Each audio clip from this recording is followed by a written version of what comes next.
அதிமுக இடத்தை விஜய் பிடிப்பதற்கு வாய்ப்பு இருக்கா? இதே நிலை தொடர்ந்தால் தலைமை கழகத்தை சொல்றீங்களா? இல்லை சார், ஒரு வாக்குல ஒரு அரசியல் களத்தில் திமுகவுக்கு அடுத்த இடமோ இல்லை திமுகவுக்கு போட்டியாக இருக்கிற இடத்துலையோ அதிமுக தான் அந்த இடத்துல இப்போ இருக்காங்க.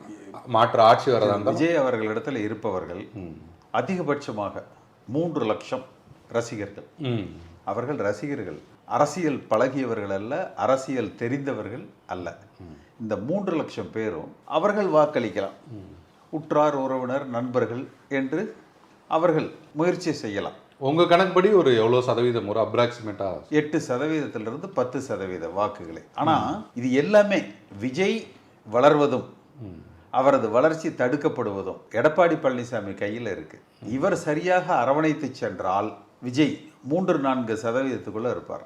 இவர் அதிமுகவிலிருந்து இன்னும் எல்லோரும் வெளியில போங்க, எனக்கு கட்சி ஸ்கெலிட்டன் என் கையில் இருந்தா போறோம் என்று மட்டும் அவர் நினைத்தால் திமுகவுக்கு செல்ல முடியாதவர்கள் விஜய் ஒரு ஆப்ஷனா பார்ப்பாங்க. அதிமுகவில் இருந்து போறதுக்கு பார்ப்பாங்க. அந்த சூழ்நிலையை அதை தற்காத்து கொள்ள வேண்டியது எடப்பாடி பழனிசாமி அவர்கள் கையில தான் இருக்கு. தெறிக்கவிடும் காரம் நிறம் சுவையை தருகிறது. ஆச்சி மிளகாய் தூள் தெறிக்கவிடும் காரம் நிறம் சுவை.